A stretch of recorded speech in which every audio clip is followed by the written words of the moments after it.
So our next exercise is the roll back. We're going to do 2 variations, and the first one is with the knees bent.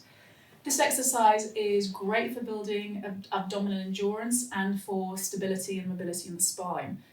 It also gives us an idea of how to move in and out of that neutral position, which if we then lose it in the saddle, we are able to re-find it. So from here, I'm going to C-curve my spine. So I've rounded my spine into the shape of a C, and I start to roll back. I'm keeping the length at the front of my body as I roll. I want to make sure I don't collapse into my spine.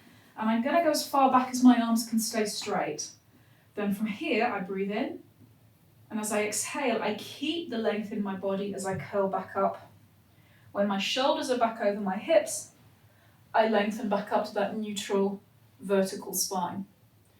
So once this is becoming easier and you can keep the length and you can keep the roll, we can make it a little bit more challenging and we can work with straight legs.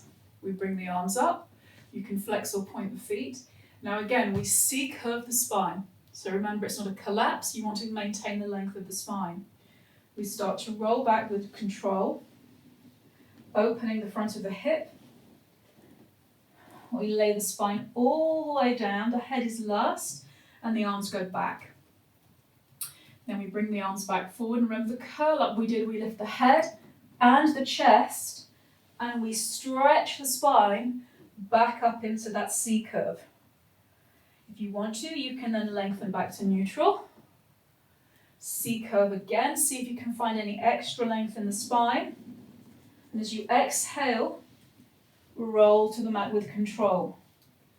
The arms go back, bring them back forward, nod the head. Now think of lifting the spine away from the mat as you stretch forward over the legs. Breathe in and lift back to your neutral position. So that's your roll back.